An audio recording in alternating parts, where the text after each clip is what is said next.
properly. So, anyway, we're in chapter 45, Genesis 45, and we've seen this kind of reunion that now they know who he is. He threw his arms in verse 14 around Benjamin, and he wept. He wept with all his brothers. He just cried and cried. And afterwards, his brothers talked with him. I mean, they talked about it. And the news reached Pharaoh's palace, and I'm thinking, uh-oh, no. The officials were pleased, and the Pharaoh said to Joseph, go tell your brothers, do this. Load your animals up and return to the land of Canaan and bring me your father. Bring your father to the land of Canaan and go to Canaan and bring your father and your families to me. I'll give you the very best of everything, so you don't need to bring anything with you. Just go get them. And take some carts from Egypt, go get the children and the wives, and just really, he says, never mind about your belongings, because you won't need anything. We'll provide everything. So the sons of Israel did this. Joseph gave them carts, and as Pharaoh had commanded, and he gave them provision for the journey to do that, to get there. To each of them he gave new clothing, but to Benjamin he gave 300 shekels of silver and 5 sets of clothes. Because remember, Benjamin was his last house. That was his baby boy. Then he sent the brothers away, and, to go get everything, get the daddy and all that sort of stuff. Gave him the food for along the way. And he says, don't quarrel on the way. Isn't that interesting? In verse 24, he says, no, don't quarrel on the way. Like he knew as soon as they were out of his sight, they were all going to start quarreling about what happened. He says, don't do that. It doesn't say, it just says don't quarrel on the way. And I'm like, there's some insight there, as to what he knew human nature would be and what would happen. Anyway, so in verse 25, they went up out of Egypt to their father in the land of Canaan. They said Joseph is still alive. Jacob is absolutely stunned. By the way, we're going to go back and forth using the name Jacob and Israel. So it gets a little confusing because remember also these people's names was the lands they settled in. Because it was the land of Israel, or the land of Dan, or the land of Naphtali. And all these names are land names as well, so it can get a little bit confusing. But just hang in there and keep reading. Sometimes if you keep reading, what's starting to trip you up will start to make sense, and you'll be able to get that ball rolling again, okay? All this being said, now the spirit of Jacob is lifted up. And it says, the spirit of Jacob was lifted up, and Israel said, I'm convinced now. Jacob, Israel. Sometimes it will be used in the same paragraph, sometimes in the same sentence, sometimes interchangeably, a couple of words apart. So it can be confusing. My son Joseph is still alive. I will go and see him before I die. So in chapters 46, Jacob, Israel, goes to, it says Jacob goes to Egypt, and it starts off saying, so Israel set out for Egypt. And when he reached Beersheba, he stopped and offered sacrifices to God, the God of his father Isaac, and the God of Israel spoke to Israel. God spoke to Israel in a dream, and he said, Jacob, Jacob. He spoke to Israel, and he said, Jacob. Here I am, he said. That's what they always said. Here I am, Lord. That's what we should be saying. When God speaks to your heart, say, here I am, Lord. Speak to me, Lord, for your child is listening. I am God. I'm the God of your father. Don't be afraid to go down to Egypt, for I will make you into a great nation from there.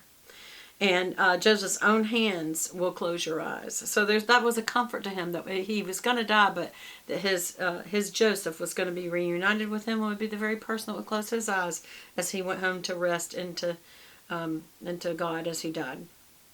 So Jacob and all his offspring went to Egypt. I'm skipping over. All right, now this is very important. I've talked to you guys about this before, and you'll see I've got a lot of highlighting with different colors and names because I read them and I noted what was associated with each name. You need to do that. I'm not going to read each one for you because it's long, but you need to do it. Why? Because these names are part of the story that you're going to need to remember. That these are people and these are lands eventually. And so it will only help you to keep repeating these names. So read through them. So we see that here are the names of the sons of Israel, Jacob and his descendants, who went to Egypt. And it talks about Reuben, and then the sons of Reuben, and the sons of Simeon, the sons of Levi, and the sons of Judah, and the sons of Perez. Read all those names. I'm just, for the sake of time. The sons of Issachar, the sons of Zebulun, and sometimes if I'm not pronouncing it right, one of you told me that, what was the word I was saying wrong? I was saying Laban, and you said that it's actually Laban. Laban. So thank you for any little insights that y'all have. I'm not beyond learning. I'm just reading this along with y'all and trying to bring it to a place where we can study together, but I'm certainly learning. I still can learn from y'all too. So anything that you want to put below that's helpful to us, that's wonderful. Sons of Zebulun, these are sons of Leah, born to Jacob and Padam Aram. Sons and daughters were 33 in all. The sons of Gad, the sons of Asher. And then it skips down. It says, these were children born to Jacob by Zilpah, who Laban had given to his daughter Leah, 16 in all. Sons of Jacob's wife Rachel, remember, Joseph, who Jacob had lost, and Benjamin, who was the only one left, and the baby, the last son. Remember, there's also Dinah, the one daughter. These were the sons of Rachel, born to Jacob, 14 in all. The sons of Dan, the sons of Naphtali, and look at all these names in between, who their sons were. The sons of Jacob by Bilhah, from Laban, given to his daughter Rachel, 7 in all. All those who went to Egypt with Jacob, who were the direct descendants, not counting their sons' wives, numbered 66 persons with 2 sons who had been born to Joseph in Egypt. The members of Jacob's family and went to Egypt were 70 in all. Someone else said the total count listed here is actually 71, including Dinah, because they were saying who the sons were. And that's 70. So if you include Dinah, that's 71. So now Jacob sent Judah ahead of him. When they arrived in the region of Goshen, that's where they were told to go, Joseph had his chariot made ready and went to Goshen to meet his father in Israel. He threw his arms out around his father and wept for a very long time.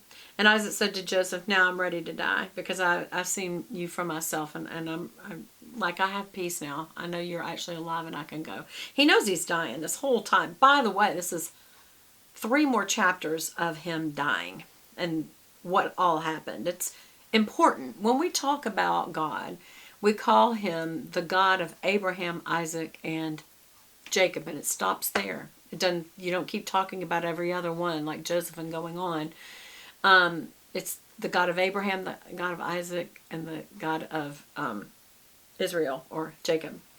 So this is kind of an important ending of a person's life, because this is who the descendants and the promise were given to, and God is saying over and over again, this is how I'm going to do it. I'm doing it through all these sons who are going to have many, many, many more kids, and they're going to have whole lands, and this is the promise that I'd made. This is, your descendants will be too numerous for you to count. This is going to happen, and so this is kind of the ending of that, not the ending of the promise, but the fulfillment where he is having it play itself out.